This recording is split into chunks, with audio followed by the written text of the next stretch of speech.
وَلَقَدْ أَرْسَلْنَا مُوسَى بِآيَاتِنَا إِلَى فِرْعَوْنَ وَمَلَئِهِ فَقَالَ إِنِّي رَسُولُ رَبِّ الْعَالَمِينَ۔ ہم نے موسیٰ کو اپنی نشانیوں کے ساتھ فرعون اور اس کے آیان سلطنت کے پاس بھیجا، اور اس نے جا کر کہا کہ میں رب العالمین کا رسول ہوں۔ ہم نے موسیٰ کو، یہ قصہ یہاں 3 مقاصد کے لیے بیان کیا گیا ہے۔ ایک یہ کہ اللہ تعالیٰ جب کسی ملک اور کسی قوم میں اپنا نبی بھیج کر اسے وہ موقع عطا فرماتا ہے جو محمد صلی اللہ علیہ وسلم کی بعثت سے اب اہل عرب کو اس نے عطا فرمایا ہے، اور وہ اس کی قدر کرنے اور اس سے فائدہ اٹھانے کے بجائے اس حماقت کا ارتکاب کرتی ہے جس کا ارتکاب فرعون اور اس کی قوم نے کیا تھا، تو پھر اس کا وہ انجام ہوتا ہے جو تاریخ میں نمونہ عبرت بن چکا ہے۔ دوسرے یہ کہ فرعون نے بھی اپنی بادشاہی اور اپنی شوکت و حشمت اور دولت و ثروت پر فخر کر کے موسیٰ علیہ السلام کو اسی طرح حقیر سمجھا تھا جس طرح اب کفار قریش اپنے سرداروں کے مقابلے میں محمد صلی اللہ علیہ وسلم کو حقیر سمجھ رہے ہیں۔ مگر خدا کا فیصلہ کچھ اور تھا جس نے آخر بتا دیا کہ اصل میں حقیر و ذلیل کون تھا۔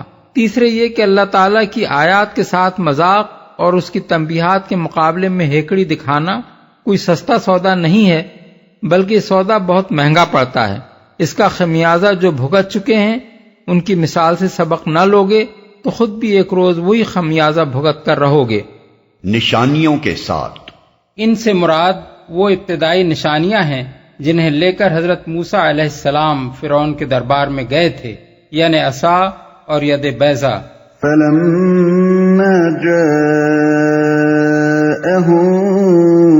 بِآيَاتِنَا إِذَا هُم مِّنْهَا يَضْحَكُونَ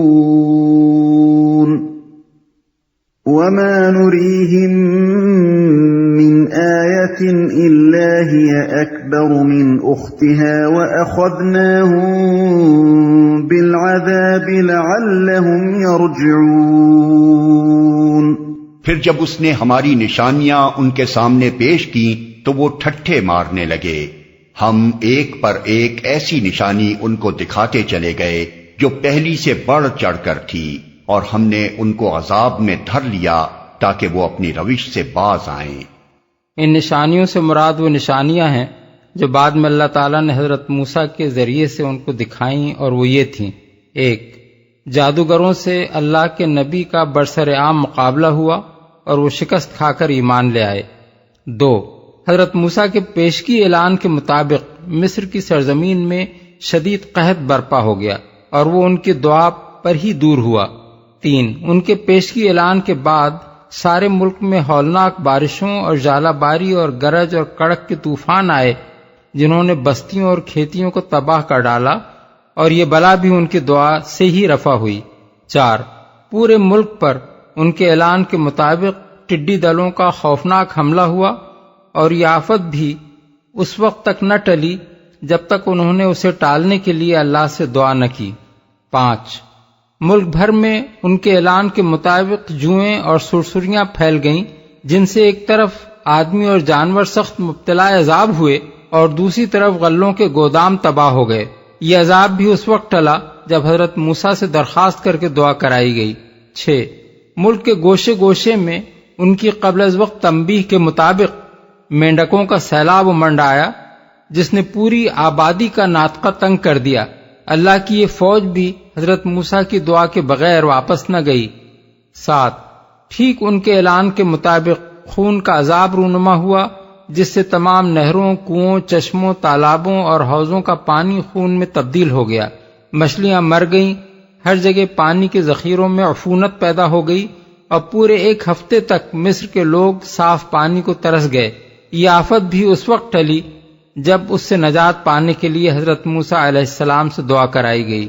بائبل کی کتاب خروج باب 7، 8، 9، 10 اور 12 میں بھی ان عذابوں کی مفصل رودات درج ہے، مگر وہ گپ اور حقیقت کا مجموعہ ہے۔ اس میں کہا گیا ہے کہ جب خون کا عذاب آیا تو جادوگروں نے بھی ویسا ہی لا کر دکھا دیا، مگر جب جوؤں کا عذاب آیا تو جادوگر جواب میں جوئیں پیدا نہ کر سکے، اور انہوں نے کہا یہ خدا کا کام ہے۔ پھر اس سے بھی زیادہ دلچسپ بات یہ ہے کہ جب مینڈکوں کا سیلاب اٹھا تو جادوگر بھی جواب میں مینڈک چڑھا لائے، لیکن اس کے باوجود فرعون نے حضرت موسیٰ ہی سے یہ درخواست کی کہ اللہ سے دعا کر کے اس عذاب کو دفع کرائیے۔ سوال یہ ہے کہ جب جادوگر مینڈک چڑھا لانے پر قادر تھے تو فرعون نے انہی کے ذریعے سے یہ عذاب کیوں نہ دور کرا لیا، اور آخر یہ معلوم کیسے ہوا کہ مینڈکوں کی اس فوج میں اللہ کے مینڈک کون سے ہیں اور جادوگروں کے مینڈک کون سے؟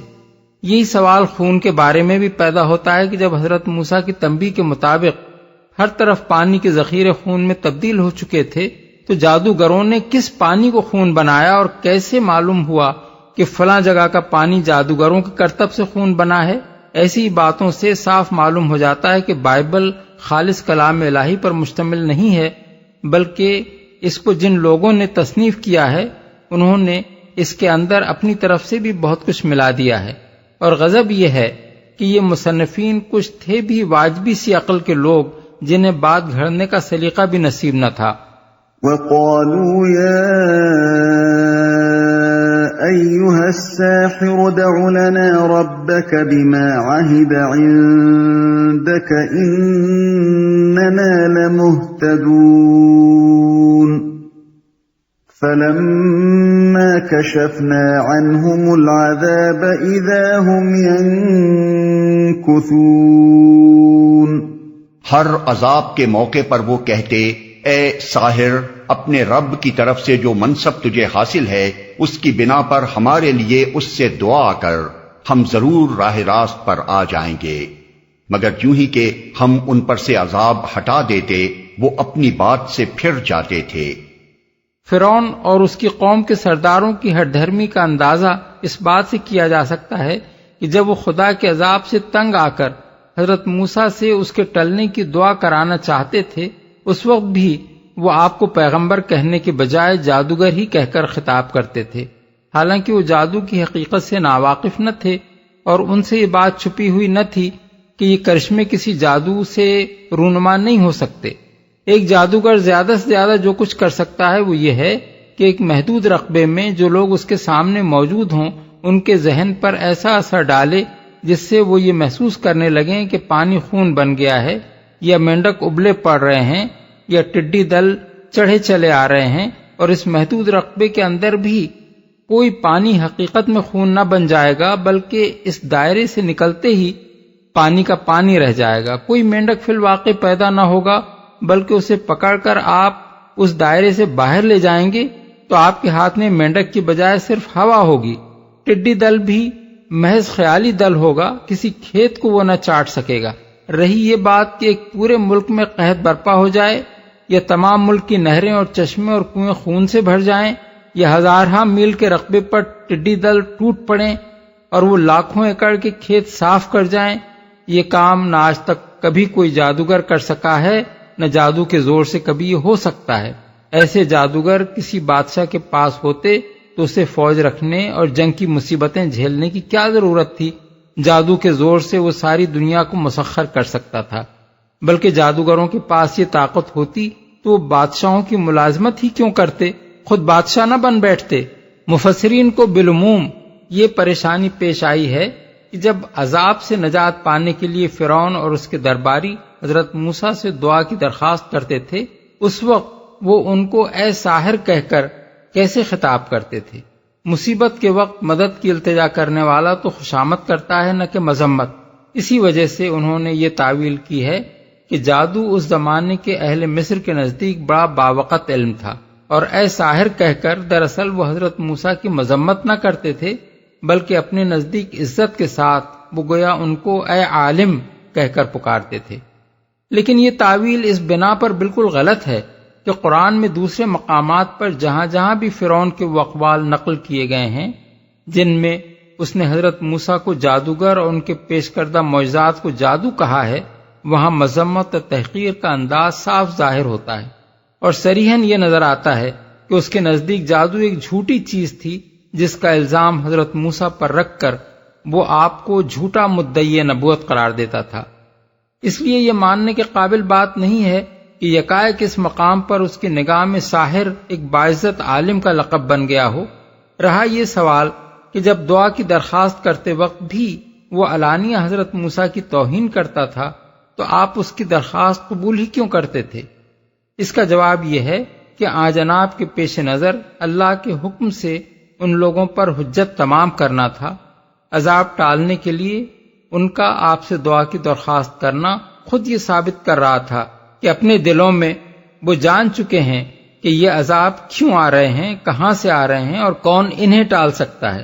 اس کے باوجود جب وہ ہٹ دھرمی کے ساتھ آپ کو ساحر کہتے تھے اور عذاب ٹل جانے کے بعد راہ راست قبول کرنے کے وعدے سے پھر جاتے تھے تو در حقیقت وہ اللہ کے نبی کا کچھ نہ بگاڑتے تھے، بلکہ اپنے خلاف اس مقدمے کو اور زیادہ مضبوط کرتے چلے جاتے تھے جس کا فیصلہ اللہ تعالیٰ نے ان کے کلی استحصال کی شکل میں آخر کر دیا۔ ان کا آپ کو ساحر کہنا یہ معنی نہیں رکھتا کہ وہ در حقیقت اپنے دل میں بھی یہ سمجھتے تھے کہ یہ عذاب ان پر جادو کے زور سے آ رہے ہیں، بلکہ اپنے دلوں میں وہ خوب سمجھتے تھے کہ یہ اللہ رب العالمین کی نشانیاں ہیں اور پھر جان بوجھ کر ان کا انکار کرتے تھے۔ یہی بات ہے جو سورہ نمل میں فرمائی گئی ہے کہ وَجَحَدُوا بِهَا وَاسْتَيْقَنَتْهَا أَنفُسُهُمْ ظُلْمًا وَعُلُوًّا، آیت 14، یعنی ان کے دل اندر سے قائل ہو چکے تھے مگر انہوں نے ظلم اور تکبر کی بنا پر ان نشانیوں کا انکار کیا۔ وَنَادَى فِرْعَوْنُ فِي قَوْمِهِ قَالَ يَا قَوْمِ أَلَيْسَ لِي مُلْكُ مِصْرَ وَهَٰذِهِ الْأَنْهَارُ تَجْرِي مِن تَحْتِي أَفَلَا تُبْصِرُونَ أَمْ أَنَا خَيْرٌ مِّنْ هَٰذَا الَّذِي هُوَ مَهِينٌ وَلَا يَكَادُ يُبِينُ فَلَوْلَا أُلْقِيَ عَلَيْهِ أَسْوِرَةٌ مِّن ذَهَبٍ أَوْ جَاءَ مَعَهُ الْمَلَائِكَةُ مُقْتَرِنِينَ۔ ایک روز فرعون نے اپنی قوم کے درمیان پکار کر کہا، لوگو کیا مصر کی بادشاہی میری نہیں ہے اور یہ نہریں میرے نیچے نہیں بہہ رہی ہیں؟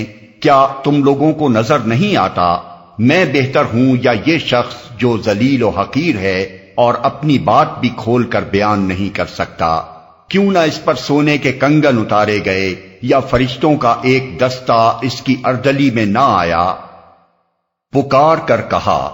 غالباً پوری قوم میں پکارنے کی عملی صورت یہ رہی ہوگی کہ فرعون نے جو بات اپنے دربار میں سلطنت کے اعیان و اکابر اور قوم کے بڑے بڑے سرداروں کو مخاطب کر کے کہی تھی، اسی کو منادیوں کے ذریعے سے پورے ملک کے شہروں اور قریوں میں نشر کرایا گیا ہوگا۔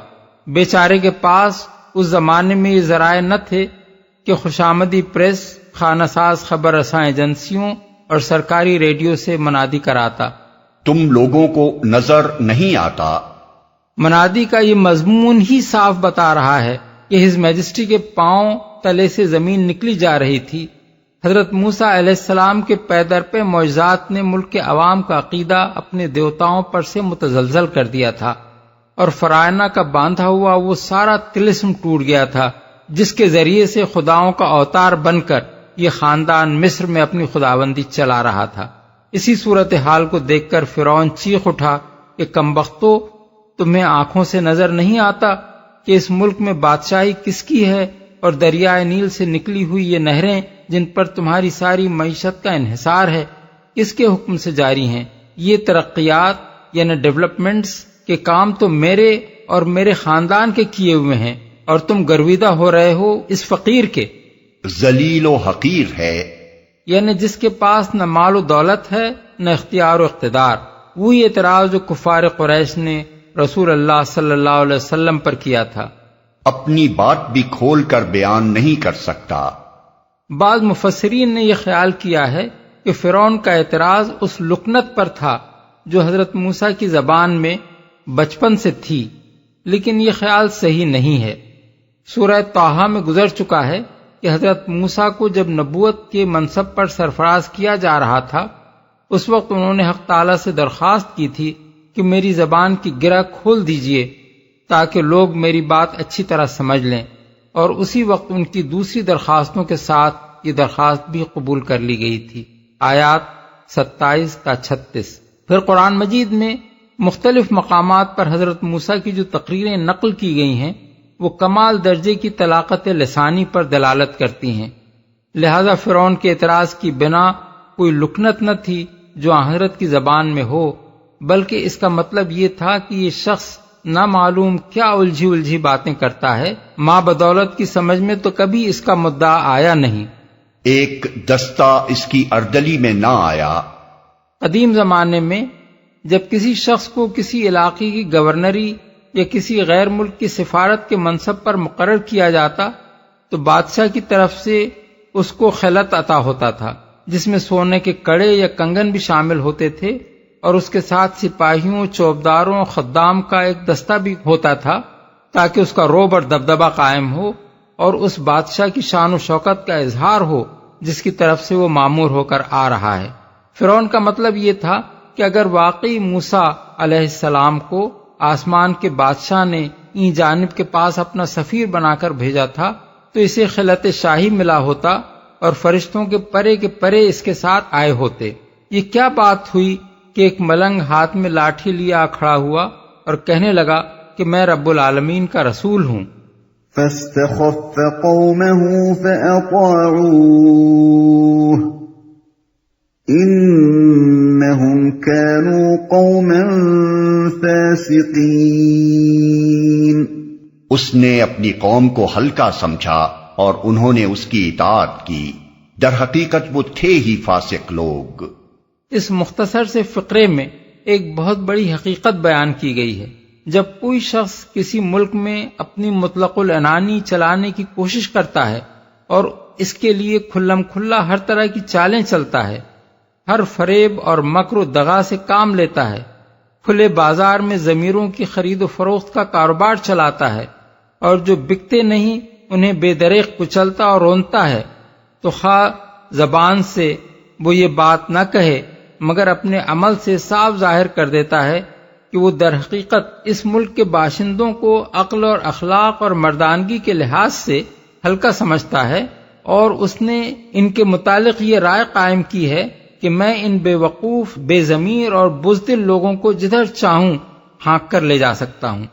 پھر جب اس کی یہ تدبیریں کامیاب ہو جاتی ہیں اور ملک کے باشندے اس کے دستبردہ غلام بن جاتے ہیں تو وہ اپنے عمل سے ثابت کر دیتے ہیں کہ اس خبیث نے جو کچھ انہیں سمجھا تھا واقعی وہ وہی کچھ ہیں، اور ان کے اس ذلیل حالت میں مبتلا ہونے کی اصل وجہ یہ ہوتی ہے کہ وہ بنیادی طور پر فاسق ہوتے ہیں۔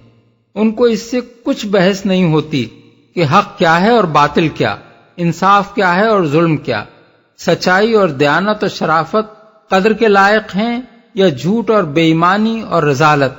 ان مسائل کے بجائے ان کے لیے اصل اہمیت صرف اپنے ذاتی مفاد کی ہوتی ہے، جس کے لیے وہ ہر ظالم کا ساتھ دینے، ہر جبار کے آگے دبنے، ہر باطل کو قبول کرنے اور ہر صدائے حق کو دبانے کے لیے تیار ہو جاتے ہیں۔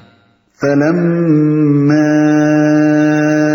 آسَفُونَا انتَقَمْنَا مِنْهُمْ فَأَغْرَقْنَاهُمْ أَجْمَعِينَ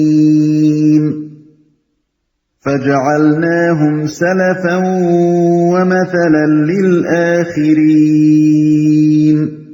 آخر کار جب انہوں نے ہمیں غضبناک کر دیا تو ہم نے ان سے انتقام لیا اور ان کو اکٹھا غرق کر دیا، اور بعد والوں کے لیے پیش رو اور نمونہ عبرت بنا کر رکھ دیا۔